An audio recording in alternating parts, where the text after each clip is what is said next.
சாந்தி. இன்றைய முரளியில் பாபா நமக்கு முக்கியமாக சொல்லக்கூடிய விஷயங்கள் என்னென்னா,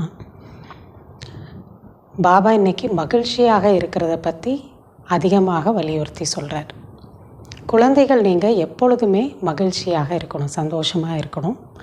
உங்களுடைய முகமானது அந்த சந்தோஷத்தினால் பிரகாசிக்க வேண்டும்.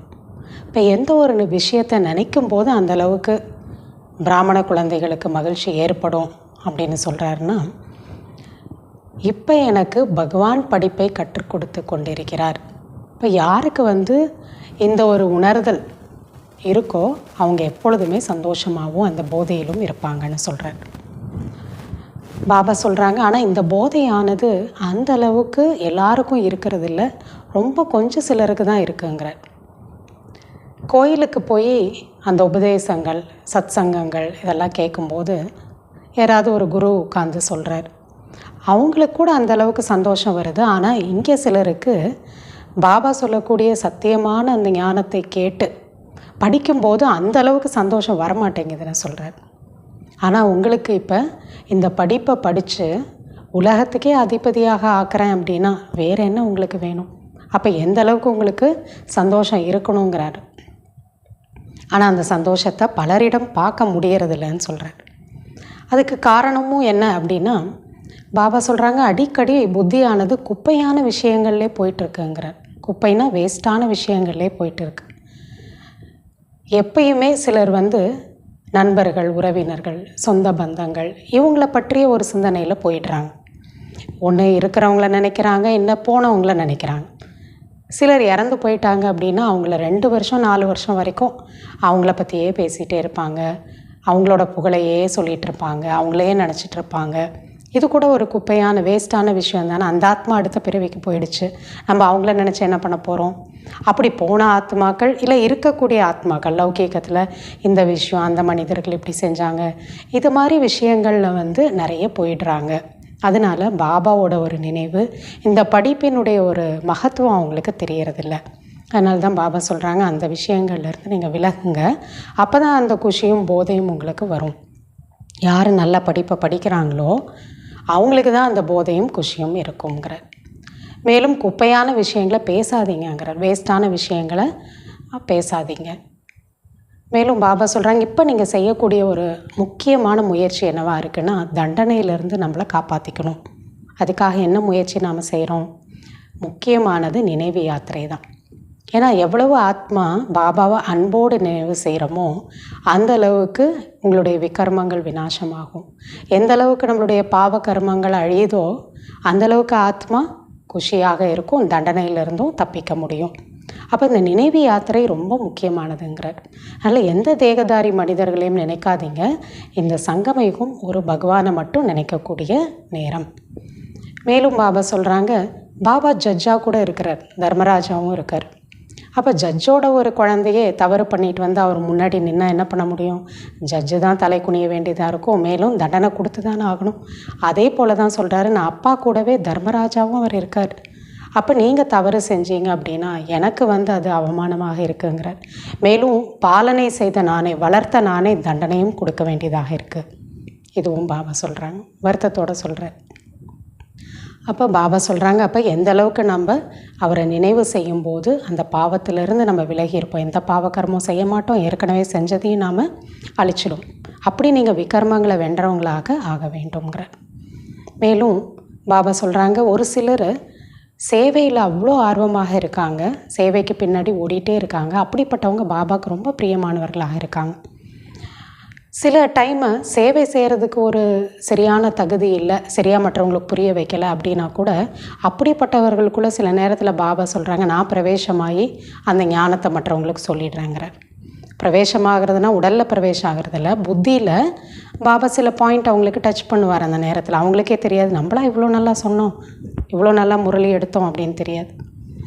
அப்போ சிலர் புரிஞ்சுக்கிறாங்க, நம்மளுடைய ஒரு இந்த அளவுக்கு நமக்கு அந்த சக்தி திறமை இல்லை, பாபா ஹெல்ப் பண்ணியிருக்காரு அப்படின்னு. ஆனால் சிலர் தேக அபிமானத்தில் நான் தான் இவ்வளோ நல்லா புரிய வச்சேன்னு அகங்காரத்துலேயும் வந்துட்டுறாங்கங்கிற. ஆனால் பாபா சொல்கிறாங்க, சேவை பண்ணுறதுக்காக நானும் கூட அது போல் யாருக்கு தகுதி இல்லையோ பிரவேசமாகி சேவை செய்கிறேன் அப்படிங்கிறத சொல்கிறேன். சிலர் யார் டீச்சரோ அவங்கள விட, ஞானத்தை சொன்னவங்கள விட கேட்டவங்க ரொம்ப முன்னேறி போயிடுறாங்க. உயர்ந்த பதவிக்கு, உயர்ந்த நிலைக்கு கூட அவங்க சென்று விடுகிறார்கள்னு சொல்கிறார் பாபா. ஸோ பாபா தான் சொல்கிறாங்க, இப்போ நீங்கள் இந்த டைமில் நினைவு யாத்திரை மேலே ரொம்ப ரொம்ப கவனம் கொடுக்கணும். ஒரு நாளைக்கு 8 மணி நேரம் சார்ட் இருக்கணும்னு சொல்கிறார். சில பேர் முற்றிலும் நினைக்கிறதே இல்லை பாபாவை, கேட்கவே வேண்டாம், அந்தளவுக்கு பாபாவை நினைக்கிறதே இல்லை அப்படிங்கிறதையும் பாபா கம்ப்ளைண்ட்டாக சொல்கிறார். இப்போ நம்ம நினைவு யாத்திரையில் ரொம்ப ரொம்ப கவனம் வைக்கணும். ஓம் சாந்தி. இப்போ நம்ம பாபாவோட முரளியை கேட்கலாம். ஓம் சாந்தி. 14/3/2025 காலை முரளி பாப்தாதா மதுபன். இனிமையான குழந்தைகளே, உங்களுடைய முகம் எப்பொழுதும் மகிழ்ச்சியாக இருக்க வேண்டும். நம்மை பகவான் படிக்க வைக்கிறார் என்ற குஷி முகத்தில் பிரகாசிக்க வேண்டும். கேள்வி: இப்பொழுது குழந்தைகளாகிய உங்களின் முக்கியமான முயற்சி என்ன? பதில்: நீங்கள் தண்டனையிலிருந்து தப்பிப்பதற்கான முயற்சி செய்து கொண்டிருக்கிறீர்கள். அதற்காக முக்கியமானது நினைவு யாத்திரையாகும். இதன் மூலமாக விகர்மங்கள் விநாசமாகும். நீங்கள் அன்போடு நினைத்தால் நிறைய வருமானம் ஏற்படும். அதிகாலையில் எழுந்து நினைவில் அமர்வதால் பழைய உலகம் மறந்து போகும். ஞானத்தின் விஷயங்கள் புத்தியில் வந்து கொண்டே இருக்கும். குழந்தைகளாகி நீங்கள் உங்கள் வாய் மூலமாக எந்த குப்பையான விஷயங்களையும் பேசக்கூடாது. பாட்டு: உன்னை அடைந்து நான் உலகையே அடைந்து விட்டேன். ஓம் சாந்தி. இந்த பாடலை கேட்கும்போது ஒரு சிலருக்கு அதனுடைய அர்த்தம் புரிகிறது. மேலும் அந்த குஷியும் அதிகரிக்கிறது. யார் பாபாவை அடைஞ்சிட்டோமோ பக்தியில் பாடியிருக்கோம். ஆனால் இப்போ அவர் அடைஞ்சிட்டோன்னா எல்லாமே அடைஞ்சிட்டோம். ஏன்னா படைப்பவரே நம்முடையவர் ஆன பிறகு முழு படைப்பும் யாரோடது? நம்முடையதாகிடுது. பகவான் நமக்கு கற்பிக்கிறார். அவர் நமக்கு அப்பாவாக மட்டும் கிடைக்கல, டீச்சராக, குருவாக கிடைச்சிருக்கார். பகவான் நமக்கு உலகத்தின் ராஜ்ய பதவியையும் அளிக்கின்றார். படிக்க வச்சு உயர்ந்த பதவிக்கு தகுதியாக மாற்றுகிறார். ஆனால் அவ்வளவு மகிழ்ச்சி ஒரு சிலருக்கு மட்டுமே இருக்கிறது. நிலையாக இந்த நினைவு என்பது இருப்பதில்லை. என்னுடைய டீச்சர் யார், என்ன பதவிக்காக நான் படிச்சிட்ருக்கேன், இந்த நினைவு உள்ளே இருந்ததுன்னா குஷி இருக்கும். ஆனால் எல்லாருக்கும் அப்படி இருக்கிறது இல்லைங்கிற. நாம் பாபாவினுடையவர்களாக இருக்கின்றோம். பாபா நமக்கு கற்பிக்கின்றார். நிறைய பேர் இருக்கிறார்கள், அவர்களுக்கு இந்த போதை ஏற்படுவதில்லை. அப்போ முதல்ல நாம் எந்த ஒரு பெரிய உலகத்தில் கூட பெரிய கான்வெண்ட்டில் படிக்கிறாங்க, பெரிய யூனிவர்சிட்டியில் படிக்கிறாங்கன்னா அதுக்கான ஒரு போதை அவங்களுக்கு இருக்கும். நான் இவ்வளோ பெரிய யூனிவர்சிட்டியில் இவ்வளோ பெரிய கான்வெண்ட்டில் படிக்கிறேன், என்னோடய டீச்சர் இவ்வளோ உயர்ந்தவங்க அப்படின்லாம் போதை இருக்கும். இப்போ நமக்கு சுயம் பகவான் கற்பிக்கிறார்னா அதில் எவ்வளோ போதை இருக்கணும். மேலும் நம்மளுடைய படிப்பு எவ்வளோ உயர்ந்த படிப்பு, என்ன பதவிக்கான படிப்பு அப்படிங்கிறதுக்கான போதையும் இருக்கணும். ஆனால் இது கொஞ்சம் பேருக்கு தான் இருக்குங்கிற. அந்த சத்சங்கத்தில் கதைகளை கேட்பார்கள். யாராவது ஒரு குரு வந்து உபதேசம் பண்ணுவாங்க, அதை கேட்பாங்க. அவர்களுக்கு கூட மகிழ்ச்சி ஏற்படுகிறது. ஏன் வந்து கேட்குறாங்க? 10 நாள் வச்சாலும் 1 வாரம் வச்சாலும் அதில் ஒரு சந்தோஷம் இருக்குது அவங்களுக்கு.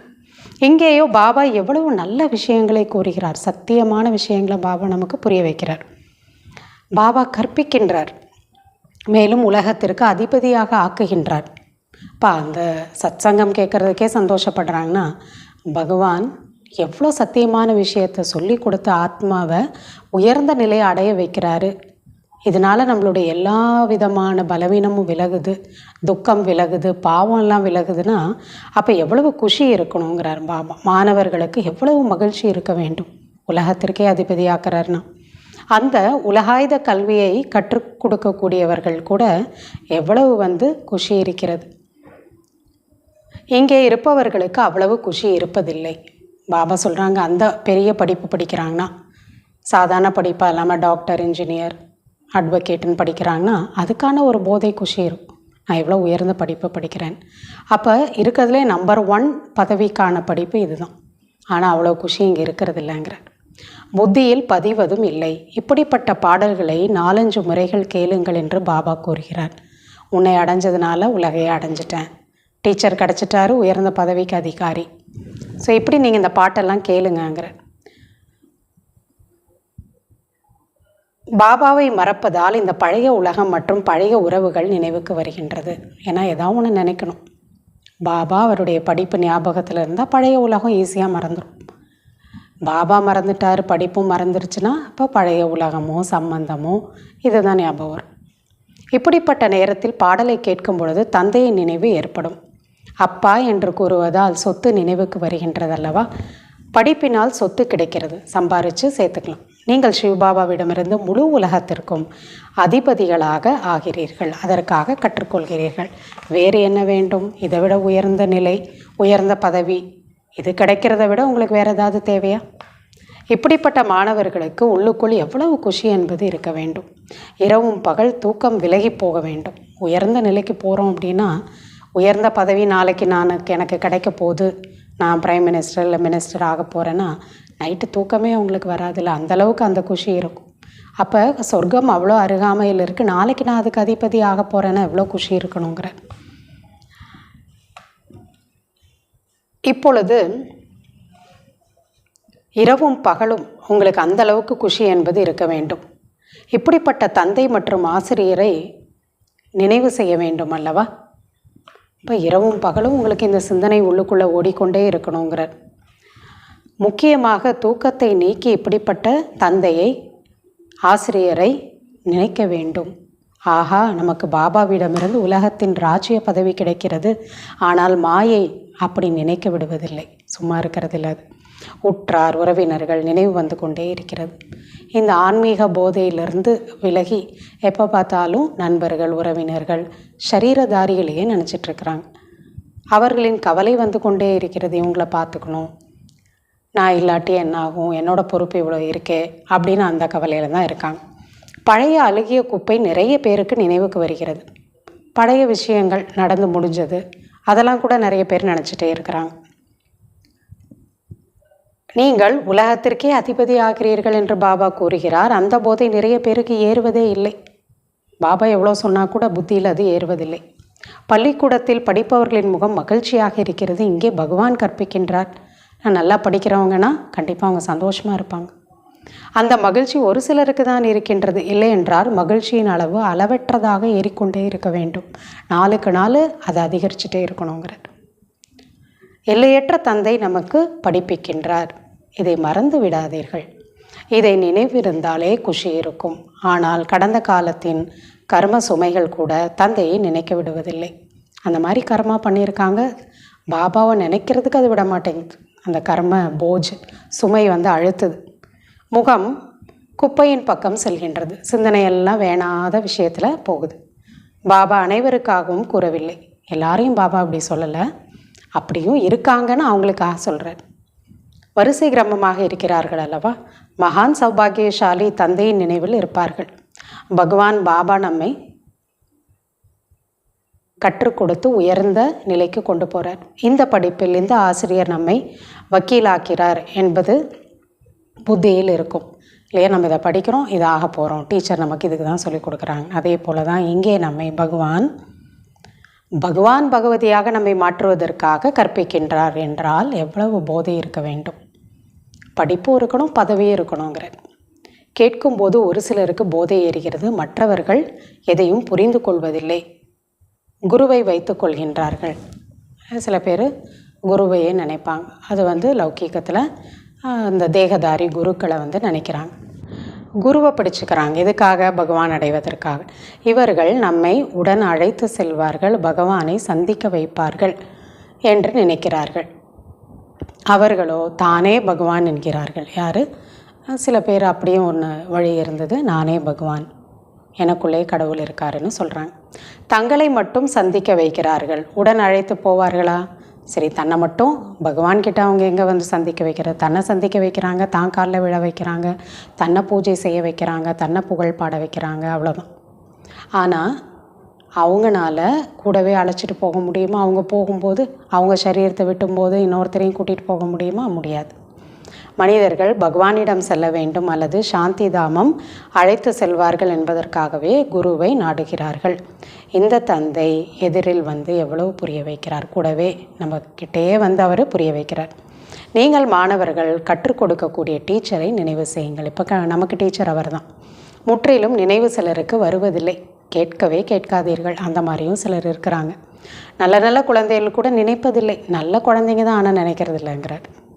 சிவபாபா நம்மை படிக்க வைக்கிறார். அவர் ஞானக்கடல் நமக்கு சொத்து கொடுத்து கொண்டிருக்கிறார். இந்த நினைவிருந்தால் மகிழ்ச்சியின் அளவு அதிகரித்து கொண்டே இருக்கும். பாபா எதிரில் புரிய வைத்தாலும் அந்த போதை சிலருக்கு ஏறுவதில்லை. புத்தி வேறு எங்கேயாவது போய்கொண்டே இருக்கிறது. என்னை நினைத்தால் உங்களுடைய விகர்மங்கள் அழிந்து விடும் என்று பாபா கூறுகிறார். ஒரு பாபாவை தவிர வேறு யாரையுமே நினைக்காதீர்கள். நான் உங்களுக்கு கேரண்டி அளிக்கின்றேன். அழியக்கூடிய பொருள்களை ஏன் நினைக்க வேண்டும்? இங்கே யாராவது இறந்துவிட்டால் 2-4 வருடம் வரை அவர்களை நினைத்து கொண்டே இருக்கிறார்கள். அவர்களின் புகழை பாடிக்கொண்டே இருக்கிறார்கள். இவ்வளோ நல்லவர் போயிட்டாரே அப்படின்னு. இப்போது என்னை நினைவு செய்யுங்கள் என்று நேரடியாக குழந்தைகளுக்கு பாபா கூறுகின்றார். எல்லா தேகதாரிகளையும் மறந்துடுங்க. இருக்கிறவங்க, போனவங்க, இறந்து போனவங்க யாரையுமே நினைக்காதீங்க. என்னை மட்டும் நினைங்க. அப்போ தான் உங்கள் விகர்மம் விநாசமாகும், உயர்ந்த பதவிக்கு போவீங்கங்கிற. யார் எவ்வளவு அன்போடு என்னை நினைவு செய்கிறார்களோ அவ்வளவு பாவங்கள் விலகி போகும். நிறைய வருமானமும் கிடைக்கும். ஆத்மாவுக்கு நிறைய சக்தியும் கிடைக்கும். அதிகாலையில் எழுந்து தந்தையை நினைவு செய்யுங்கள். பக்தி கூட அதிகாலையில் எழுந்து செல்கிறார்கள் அல்லவா? நீங்கள் ஞானம் நிறைந்தவர்கள். நீங்கள் பழைய உலகத்தினுடைய குப்பைகளில் மாட்டிக்கொள்ளாதீர்கள். தேக சம்பந்தங்களோட நினைவில் மாட்டிக்காதீங்க.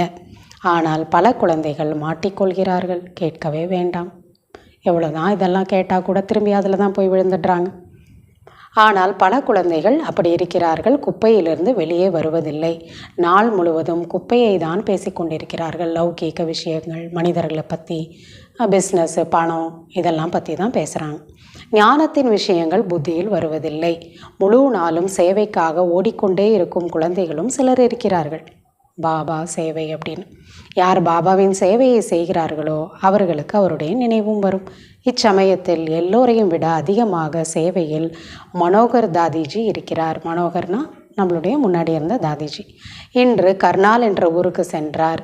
இன்று வேறு எங்கோ சென்றார் இல்லையா? ஒரு நாள் இங்கே போகிறாங்க, இன்னொரு நாள் சேவைக்காக அங்கே போகிறாங்க. அப்படி ஓடிட்டே இருக்காங்க. சேவைக்காக ஓடிக்கொண்டே இருக்கிறார்கள். யார் தங்களுக்குள் சண்டையிட்டு கொண்டிருக்கிறார்களோ அவர்கள் என்ன சேவை செய்வார்கள்? நீயே நானுன்னு சண்டை போட்டுட்டு இருந்தா அதுவும் எல்லைக்குட்பட்ட விஷயம்தான். அதில் மூழ்கி போயிட வேண்டிதான். பாபாவிற்கு யார் மிகவும் பிடிக்கும்? நன்கு சேவை செய்யக்கூடியவர்கள். இரவும் பகலும் சேவையை பற்றி சிந்தனையில் இருப்பவர்கள் தான் பாபாவின் இதயத்தில் இடம் பிடிக்கிறார்கள். யாருக்காவது நம்ம நன்மை செய்யணுங்கிற எண்ணம் நமக்கு இருக்கணும்.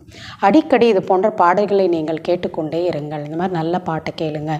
சிறிது போதையும் இருக்கும். சில நேரம் யாருக்காவது சோர்வு ஏற்பட்டால் பாடல்களை கேட்கும்போது மகிழ்ச்சி வரும் என்று பாபா கூறுகின்றார். ஒரு யுக்தி சொல்லித்தரார். ரொம்ப இந்த ஞான வாழ்க்கையில் ஒரு மாதிரி டயர்டாகிடுச்சு, இல்லை சேவை பண்ணுறோம், அதுக்கான ரிசல்ட் கிடைக்கல, அப்போ ஆத்மா கொஞ்சம் டயர்டாக ஃபீல் ஆகுது அப்படின்னாலும் இந்த மாதிரி பாட்டு கேளுங்கிற. ஆஹா, நாம் உலகத்திற்கே அதிபதி ஆகின்றோம், பாபா என்னை மட்டும் நினைவு செய்யுங்கள் என்று கூறுகிறார். இது எவ்வளவு எளிதான படிப்பு.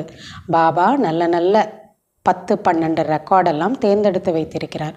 பிரம்மா பாபா என்ன பண்ணுவார்? முரளி கிளாஸுக்கு முன்னாடி, சாக்கார முரளி கிளாஸுக்கு முன்னாடி ஒரு பாட்டை போட்டு விட்டுட்டு தான் ஆரம்பிப்பார்.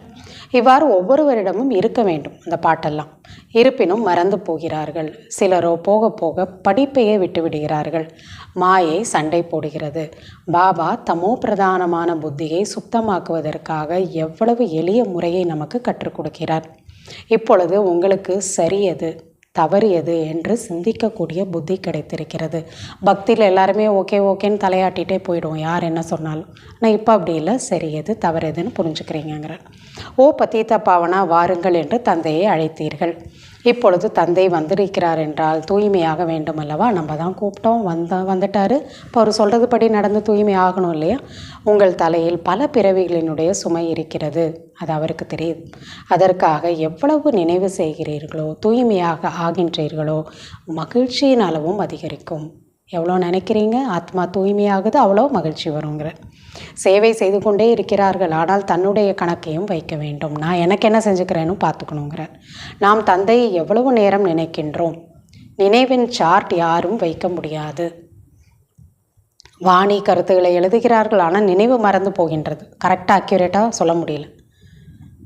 நீங்கள் நினைவிலிருந்து மற்றவர்களுக்கு ஞானத்தை கூறினால் நிறைய பலன் கிடைக்கும் என்று பாபா கூறுகிறார். அப்போ தான் அம்பு போல தைக்கும். இல்லை என்றால் நானே சென்று நிறைய பேருக்கு உதவி செய்கின்றேன் என்று பாபா கூறுகிறார். சேவைப்படும் போது பாபாவே என்ன பண்ணுறாரு, நிறைய பேருக்கு நன்மை செய்கிறதுக்காக ஒருத்தருக்கு நிறைய விஷயங்களை யார் ஞானத்தை சொல்கிறாங்களோ பாபா சொல்கிறல நான் அந்த நேரத்தில் அவங்களுக்கு உதவி செஞ்சு அந்த விஷயங்களை சொல்ல வச்சிடுறேன். சிலருக்குள் பிரவேசமாகி நானே சேவை செய்கின்றேங்கிற பிரவேசம்னா உடலில் பிரவேசம் ஆகிறது கிடையாது, புத்தியில் சில விஷயங்களை பாபா அவங்களுக்கு போட்டுருவார். அவங்க நாம இதெல்லாம் பேசணுன்னே தெரியாது, அந்த மாதிரி அவங்க அந்த நல்ல ஞான விஷயங்களை சொல்லுவாங்க. சேவை செய்ய வேண்டும் அல்லவா, யாருடைய பாக்கியத்தை ஏற்படுத்த வேண்டும் என்று பார்க்கின்றேன். அந்த அளவுக்கு மற்றவங்களோட அதிர்ஷ்டத்தை உருவாக்கணும்னா சில நேரத்தில் பாபாவே என்ன பண்ணுறாரு, உதவி செய்து அந்த ஆத்மாக்களுக்கு அந்த ஞானத்தை போக வைக்கிறார். அப்போ எப்போ பாபா அந்த மாதிரி இன்னொருத்தரோட புத்தியில் ஞானத்தோட விஷயங்களை புகுத்த வேண்டியதாக இருக்குது, அப்படிப்பட்ட உதவி செய்ய வேண்டியதாக இருக்குன்னா அதுக்கு பாபா சொல்கிறாங்க, புரிய வைக்கக்கூடியவர்களுக்கு அந்த அளவுக்கு புத்தியில் இல்லை என்றால், ஞானம் அந்த அளவுக்கு சொல்ல தெரியலனா நானே பிரவேசமாகி சேவை செய்து விடுகின்றேன். பிறகு ஒரு சிலர் பாபா தான் இந்த சேவையை செய்தார் என்றும் எழுதுகிறார்கள். நான் இப்படியெல்லாம் சொன்னேனே எனக்கு தெரியாது, இவ்வளோ நல்ல விஷயங்கள் கருத்துக்களை சொன்னேனே எனக்கு தெரியல, பாபா தான் அப்படின்னு சொல்கிறாங்க. எங்களுக்குள் இவ்வளவு சக்தி இல்லை, பாபா தான் முரளியை நடத்தினார், நாங்கள் இவ்வளவு நன்றாக புரிய வைத்தோம். ஒரு சிலருக்கு அகங்காரம் கூட வந்து விடுகிறது. சிலருக்கு நான் இவ்வளோ நல்லா புரிய வச்சேன்னு தானே நினச்சிக்கிறாங்க. நான் நன்மை செய்வதற்காக பிரவேசமாகின்றேன் என்று பாபா கூறுகிறார். பிறகு அவர்கள் பிராமணியை விட வேகமாக செல்கின்றனர் என்று பாபா கூறுகின்றார். யார் கேட்டாங்களோ நல்லா பிடிச்சிக்கிறாங்க, சொன்னவங்களை விட அவங்க ஃபாஸ்ட்டாக போய்ட்றாங்க. யாராவது முட்டாளை அனுப்பிவிட்டால் இவர்களை விட நாமே நன்றாக புரிய வைப்போம் என்று அவர்கள் நினைக்கிறார்கள். குணமும் இல்லை, இவர்களை விட நம்முடைய நிலையே நன்றாக இருக்கின்றது, அப்படியும் இருக்காங்க. இவங்களோட நம்மளே நல்லா சொல்லுவோம் போல இருக்குது, நம்மளே நல்ல குணமுடையவர்கள் போல், அப்படிங்கிற அளவு கூட சிலர் இருக்காங்கங்கிற. ஒரு சிலர் தலைமையில் இருந்தால் மிகவும் போதை ஏற்படுகிறது. பாபா சொல்கிறாங்க, யாருக்கு பொறுப்பு இருக்கோ நிமித்தமாக இருக்காங்களோ அவங்களுக்கு கூட சிலருக்கு ரொம்ப அந்த அகங்காரம் வந்துடுதுங்கிற. மிகவும் பகட்டோடு இருக்கிறார்கள். பெரிய மனிதர்களை கூட நீ என்று பேசுகிறார்கள். நீ வா போன்னு நம்ம பேசக்கூடாது, நீங்கள் வாங்க போங்கன்னு தான் சொல்லணும். அவர்களை தேவி தேவி என கூறினால் அதிலும் மகிழ்ச்சி அடைகிறார்கள் இல்லையா, புகழ்ந்தால் உடனே ரொம்ப சந்தோஷப்படுறாங்க. இவ்வாறு பலரும் இருக்கிறார்கள். ஆசிரியை விட மாணவர்கள் புத்திசாலியாகவும் ஆகிவிடுகிறார்கள், அப்படியும் சிலர் இருக்காங்க. தேர்வில் தேர்ச்சி பெற்றனர் என்றால் ஒரு பாபா தான், அவரே ஞானக்கடல், அவர் மூலமாக தான் நீங்கள் படித்து பிறரையும் படிக்க வைக்கிறீர்கள். ஞானம் நம்மளோடது கிடையாது, பாபாவோடது. அதை தான் மற்றவங்களுக்கு சொல்கிறோம். இப்போ அதில் எதுக்கு நமக்கு அகங்காரம் வரணும்? சிலர் நன்கு தாரணை செய்கிறார்கள், சிலர் மறந்து போகிவிடுகிறார்கள். மிகப்பெரிய முக்கியமான விஷயம் நினைவு யாத்திரையாகும். நம்முடைய விகர்மம் எப்படி விநாசமாகும்? சில குழந்தைகளின் நடத்தை எப்படி இருக்கிறது? அது இந்த பாபாவிற்கு தான் தெரியும், மேலும் அந்த பாபாவிற்கும் தெரியும். பிரம்மாவுக்கும் தெரியுது சிலரோட நடத்தை சரியில்லை, சிவபாபாவுக்கும் அது தெரிய வருது. இப்பொழுது குழந்தைகளாகிய நீங்கள் தண்டனையிலிருந்து தப்பிப்பதற்காக முக்கியமாக முயற்சி செய்ய வேண்டும். பாவங்களை அழிக்கணும். அதற்கு நினைவு யாத்திரை தான் முக்கியமானது. அதன் மூலமாக தான் விகர்மம் விநாசமாகும். ஒரு சிலர் பணத்தால் உதவி செய்கிறார்கள். நாம் பணக்காரர்களாக ஆகலாம் என்று நினைக்கிறார்கள் இல்லையா. நம்ம பணத்தை நிறைய பாபாவோட ஐக்கியத்தில் கொடுத்தோன்னா நம்ம பணக்காரங்களாக ஆயிடலாம், கர்மத்தோட பலன் கிடைக்கும் தானே நினைக்கிறாங்க. ஆனால் தண்டனையிலிருந்து தப்பிப்பதற்கு முயற்சி செய்ய வேண்டும் அல்லவா. சரி, அடுத்த பிறவியில் உங்களுக்கு நல்ல உயர்ந்த பிறவி கிடச்சிருது, நல்ல செல்வந்தர்கள் வீட்டில் போய் பிறக்கிறீங்க, ஓகே, பணத்தில் செஞ்சால் பணத்தில் கிடைக்கும். ஆனால் மற்ற பாவங்கள்லாம் எப்படி அழிக்கிறது? பாபாவை நினச்சா தானே. அந்த ஒரே ஒன்று தான், பணத்தில் வேணால் கஷ்டம் வராது, மற்றதுலாம் வரும்ல. அப்போ பாபா சொல்கிறாங்க, இப்போ தண்டனையிலேருந்து தப்பிக்கணும், செஞ்ச பாவத்தை அழிக்கணும்னா பாபாவை நினைக்கிற முயற்சியும் பண்ணணும் தானே. இல்லை என்றால் தந்தைக்கு முன்பு தண்டனை அடைய வேண்டியதாக இருக்கும். நீதிபதியின் குழந்தை இது போன்ற வேலைகளை செய்தால் நீதிபதிக்கு இழுக்காக இருக்காதா? ஜட்ஜோட பையனே இல்லையா தவறு செஞ்சால் அவருக்கு எப்படி இருக்கும்? நான் யாரை பாலனை செய்கின்றேனோ அவர்களுக்கு தண்டனையும் கொடுப்பேன் என்று பாபா கூறுகிறார். நான் வளர்த்தாலும் சரி, தப்பு செஞ்சீங்கன்னா தண்டனை கொடுப்பேன்தாங்கிற. அச்சமயம் பாபா இவ்வளவு புரிய வைத்தார், நமக்கு படிக்க வைத்தார், நாம் கவனம் கொடுக்கவில்லையே என்று தலை குனிய வேண்டியதாக இருக்கும். ஐயோ ஐயோ என்பார்கள். பாபாவுடன் தர்மராஜும் இருக்கிறார் அல்லவா, அப்போ சாட்சி ஆயிடுவார். அவருக்கு ஜாதகமே தெரியும், எல்லா ஆத்மாவை பற்றியும் தெரியும். இப்பொழுது நீங்கள் நடைமுறையில் பார்க்கிறீர்கள், 10 வருடம் தூய்மையாக வாழ்ந்தனர், திடீரென்று மாயை குத்திவிட்டது, வருமானம் எல்லாம் அழிந்து விட்டது, பத்தீதமாகி விட்டனர். விகாரத்தில் போயிடுறாங்க, கல்யாணம் பண்ணிக்கிறாங்க. இவ்வாறு நிறைய எடுத்துக்காட்டுகள் இருக்கிறது. பல பேர் விழுந்து விடுகிறார்கள். மாயாவின் புயலில் முழு நாளும் வீழ்ச்சி அடைகின்றார்கள். பின் பாபாவையும் மறக்கின்றார்கள். பாபாவிடமிருந்து நமக்கு எல்லையற்ற ராஜ்ய பதவி கிடைக்கிறது. அந்த மகிழ்ச்சி இருப்பதில்லை, அந்த சந்தோஷம் இல்லை. காமத்திற்கு பின்னால் மோகமும் இருக்கின்றது. காமம் இருந்துச்சுன்னா மோகமும் இருக்கும். இதில் பற்றற்றவராக நாம் மாற வேண்டும். மனிதன்கிட்டையும் நமக்கு இருக்கக்கூடாது, பொருள் சாதனங்கள் மேலேயும் இருக்கக்கூடாது. அந்த அளவுக்கு பற்றற்றவர்களாக இருக்க வேண்டும். பத்தீத்தமானவர்களை ஏன் நினைக்க வேண்டும்? மனுஷங்களை நினைக்கிறோன்னா எல்லா மனுஷங்களும் பத்தீத்தமானவர்களை தான். அவங்க ஏன் நினைக்கணும்? இதில் பற்றற்றவர்களாக மாற வேண்டும். இவர்களுக்கு கூட நாம் பாபாவின் அறிமுகத்தை கொடுத்து எழுப்ப வேண்டும் என்ற எண்ணம் வேண்டும். மனுஷங்களை நினைக்காம அவங்களுக்கும் பாபாவோட நினைவை ஏற்படுத்தணும்னு நினைக்கணும். நானும் பாபாவை நினைக்கணும், மற்றவங்களுக்கும் பாபாவோட நினைவை தான் ஏற்படுத்தணும். இவர்களை எப்படியாவது சிவாலயத்திற்கு தகுதியானவர்களாக மாற்ற வேண்டும். அந்த அன்பு தான் இருக்கணுங்கிற, அதுக்கு பேர் தான் ஆன்மீக அன்பு. இவ்வாறு உள்ளுக்குள் வழிமுறைகளை கண்டுபிடியுங்கள். மோகத்தின் விஷயம் இல்லை. ஒருத்தர் மேலே ரொம்ப மோகம் பட்டுனா அவங்களுக்கு நல்லது தானே பண்ணும். நல்லது பண்ணால் என்ன பண்ணும்? அவங்களையும் பாபாவை நினைக்க வச்சு உயர்ந்த நிலையை அடைய வைக்கணும். எவ்வளவு அன்பான உறவினராக இருந்தாலும் அவர்களுக்கும் புரிய வைத்து கொண்டே இருங்கள். யாரிடமும் நெருங்கிய அன்பின் பற்று இருக்கக்கூடாது. மனுஷன்கிட்ட ரொம்ப நெருக்கமாக ரொம்ப பற்றோடு இருக்காதீங்க. இல்லை என்றால் மாற மாட்டார்கள். பற்று வச்சிங்கன்னா எப்படி மாறுவாங்க? பற்றுங்கிறது பலவீனப்படுத்திடும், அந்த ஆத்மாவை பலப்படுத்தாது. ஆன்மீக அன்பு தான் பலப்படுத்தும். இரக்க மனமுடையவராக வேண்டும். தன் மீதும் இரக்கம் காட்ட வேண்டும், பிறர் மீதும் இரக்கம் காட்ட வேண்டும். நானும் பாபாவை நினைக்கணும், மற்றவங்களையும் நினைக்க வைக்கணும். இதுதான் இரக்கம் காட்டுறது. பாபாவிற்கு இரக்கம் ஏற்படுகிறது. நாம் எத்தனை பேரை தனக்கு சமமாக மாற்றி இருக்கின்றோம் என பார்க்க வேண்டும். பாபாவிற்கு நிரூபணம் கொடுக்க வேண்டும், ப்ரூஃப் கொடுக்கணும். இவ்வளோ பேரை நம்ம மாற்றிருக்கோம் அப்படின்னு. நாம் எத்தனை பேருக்கு அறிமுகம் கொடுத்திருக்கிறோம்? சேவை பண்ணும் இல்லையா? பாபா எங்களுக்கு இவர்கள் மூலமாக நல்ல அறிமுகம் கிடைத்தது என அவர்கள் எழுதுவார்கள். அப்போல்லாம் லெட்டர் போடுவாங்க, பாபா இவங்க எனக்கு ஞானம் கொடுத்து இவ்வளோ பாக்கியத்தை உருவாக்கினாங்க. பாபாவிடம் நிரூபணம் வரும்போது தான் இவர்கள் சேவை செய்கிறார்கள் என்று பாபா புரிந்து கொள்வார்.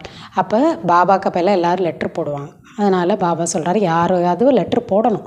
இவங்க எனக்கு உங்கள் அறிமுகத்தை கொடுத்தாங்க, நான் இப்போ பாக்கியசாலி ஆகிட்டேன். அப்போ தான் பாபாவுக்கு தெரியும் இந்த குழந்தை போய் சேவை பண்ணிகிட்ருக்குன்னு.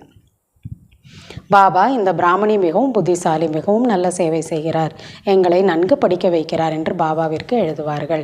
யோகத்திற்கு பிறகு குழந்தைகள் தோல்வியும் அடைகிறார்கள். சில பேர் நல்லா சேவை பண்ணுறாங்க, ஆனால் யோகத்தில் ஃபெயில் ஆகிடுறாங்க.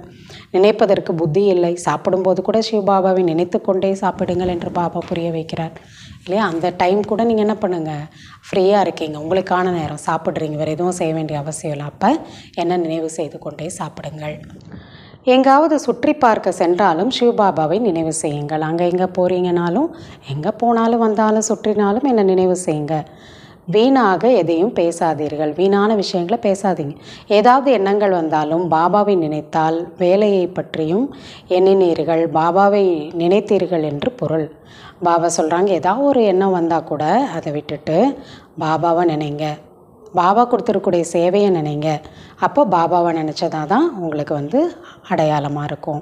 வேலையும் செய்யுங்கள், தூங்குங்கள், கூடவே இதையும் செய்யுங்கள் என்று பாபா கூறுகிறார். நினைவும் செய்யுங்க. குறைந்தபட்சம் 8 மணி நேரம் என்னை நினைக்க வேண்டும்.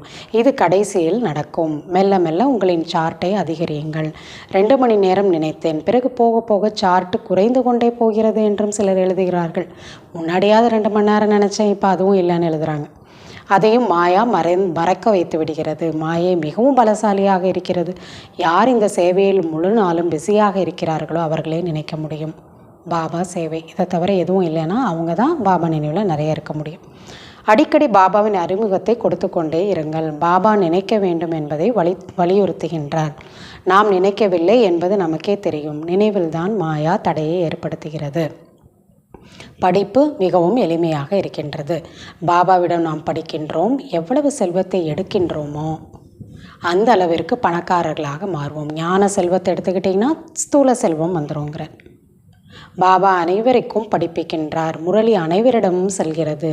நீங்கள் மட்டுமல்ல, அனைவரும் படித்து கொண்டிருக்கிறார்கள். நேரடியாக கேட்குறவங்க மட்டும் இல்லை, நிறைய பேர் படிக்கிறாங்க. முரளி கிடைக்கவில்லை என்றால் கதறுகிறார்கள். ஒரு சிலரோ கேட்பதே கிடையாது, இப்படியும் இருக்காங்க, அப்படியும் இருக்கிறார்கள். அப்படியே நடந்து கொண்டு இருக்கிறார்கள். முரளி கேட்க வேண்டும் என்ற ஆர்வம் இருக்க வேண்டும் அல்லவா? முரளியை கேட்கணுங்கிற ஆர்வமே இல்லைன்னா அவங்களை எப்படி பிராமணர்கள்னு சொல்கிறது? பாட்டு எவ்வளவு நன்றாக இருக்கிறது. பாபா, நாங்கள் உங்களிடம் சொத்தை அடைய வந்திருக்கின்றோம். பாபா இப்படி அப்படி இருந்தாலும் ஒற்றை கண்ணுடன் அவலமாயிருந்தாலும் கூட தங்களுடையவனாக இருக்கின்றேன் என்று கூறுகிறார்கள். உடல் ஊனமாக இருக்கலாம், கண்ணு சரியில்லாமல் இருக்கலாம், எப்படி வேணாலும் இருக்கலாம். ஆனால் பாபா நான் உன்னுடையவன் அப்படிங்கிற அளவுக்கு அவங்களுக்கு அன்பு இருக்குது. ஆனால் சீச்சியான மோசமானவர்களிலிருந்து நல்லவர்களாக மாற வேண்டும். உடலால் நீங்கள் எப்படி வேணால் இருங்க, அழகாக இருங்க, ஊனமாக இருங்க, அழகில்லாமல் இருங்க, எப்படி வேணாலும். ஆனால் என்ன ஆகணும்? இப்போ நல்லவர்களாக ஆத்மா உயர்ந்த நிலை அடையணும். அனைத்திற்கும் ஆதாரம் யோகம் மற்றும் படிப்பாகும். ஞானம் யோகம் தான் ஆத்மாவை என்ன பண்ணுது? தூய்மையாக்குது. பாபா குழந்தையாக மாறிய பிறகு நாம் பாபாவுடையவராக ஆகிவிட்டோம், நிச்சயம் சொர்க்கத்திற்கு செல்வோம் என்ற நம்பிக்கை இருக்கிறது. ஆனால் நாம் சொர்க்கத்தில் எவ்வாறு செல்ல வேண்டும் என்று சிந்திக்க வேண்டும். இப்படியே போக முடியுமா? மாறி தானே போகணும். நன்கு படியுங்கள், தெய்வீக குணங்களை கடைப்பிடியுங்கள். குரங்காகவே இருந்தால் என்ன பதவி அடைவீர்கள்? குரங்குனா அவ்வளோ மோகம் பற்று இல்லை. எப்படி இருந்தீங்கன்னா அங்கே கூட பிரஜைகள் வேலைக்காரர்களும் வேண்டும். யாரும் மாறவே இல்லையோ அவங்க என்ன பண்ணுவாங்க? பிரஜைகளாகவும் அதுக்கடுத்து வேலைக்காரர்களாகவும் ஆயிடுவாங்க. படித்தவர்களுக்கு முன்பு படிக்காதவர்கள் சுமையை தூக்குவார்கள். தலை வணங்கணும், அவங்களுக்கு வேலை பண்ணணும். எவ்வளவு முயற்சி செய்வீர்களோ அவ்வளவு நல்ல சுகத்தை பெறலாம். நன்கு செல்வந்தர்களாக ஆனால் நிறைய மரியாதை கிடைக்கும்.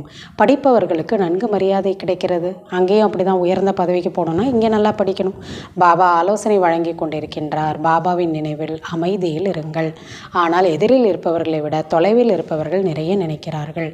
அப்படின்னா நேரடியாக பாபா கிட்ட மதுபனில் இருக்கிறவங்கள விட வெளியே இல்லறத்தில் இருக்கிறவங்க கூட நிறைய நல்லா நினைக்கிறாங்க மற்றும் நல்ல பதவியும் பெறுகின்றார்கள் என்று பாபாவுக்கு தெரியும். பக்தி மார்க்கத்தில் கூட இவ்வாறு நடக்கின்றது. சில பக்தர்கள் நன்கு இருப்பார்கள், குருவை விட அதிகமாக நினைவில் இருப்பார்கள். அங்கே இருக்கக்கூட பூஜாரியை விட வர பக்தர்கள் அதிகமாக கடவுளை நினைப்பாங்க. அப்படி இருக்காங்க. யார் மிகவும் நல்ல பக்தி செய்கிறார்களோ அவர்களே இங்கு வருவார்கள் இங்கே ஞானத்திற்கு. அனைவரும் பக்தர்கள் அல்லவா? சன்னியாசி போன்றவர் வரமாட்டார்கள். சன்னியாசிகள் ஞானத்துக்கு வரமாட்டாங்க, பக்தர்கள் தான் வருவாங்க. அனைத்து பக்தர்களும் பக்தி செய்து செய்து வந்து விடுகிறார்கள். பாபா எவ்வளவு தெளிவுபடுத்தி நமக்கு புரிய வைக்கிறார். நீங்கள் ஞானம் பெற்று கொண்டிருக்கிறீர்கள் என்றால் நிறைய பக்தி செய்திருக்கின்றீர்கள் என்று அர்த்தம். நிறைய பக்தி செய்தவர்கள் தான் நிறைய படிப்பார்கள். குறைவான பக்தி செய்தவர்கள் குறைவாக தான் படிப்பார்கள். இது கூட டிராமாவில் இருக்குது. முக்கியமான முயற்சி நினைவு செய்வதாகும். நினைவினால் தான் விகர்மங்கள் விநாசமாகும். மேலும் மிகவும் இனிமையாகவும் நீங்கள் மாற வேண்டும். விகாரங்கள் இல்லாதவங்க தான் இனிமையானவர்கள். அப்படி மாறணும். அச்சா, இனிமேலும் இனிமையான காணாமல் போய் கண்டெடுக்கப்பட்ட சேவை செய்யக்கூடிய உண்மையான கட்டளைக்கு கீழ்ப்படிந்த செல்லமான குழந்தைகளுக்கு தாயும் தந்தையுமான பாப் தாதாவின் அன்பு நினைவுகள் மற்றும் காலை வணக்கம். ஆன்மீக குழந்தைகளுக்கு ஆன்மீக தந்தையின் நமஸ்காரம். ஆன்மீக தந்தைக்கு ஆன்மீக குழந்தைகளின் நமஸ்காரம். தாரணைக்கான முக்கிய சாரம். முதல் பாயிண்ட்டு, எவ்வளவுதான் அன்பான உறவினராக இருந்தாலும் அவர்கள் மீது பற்று வைக்கக்கூடாது. பற்றற்றவராக ஆக வேண்டும். யுக்தியோடு புரிய வைக்க வேண்டும்.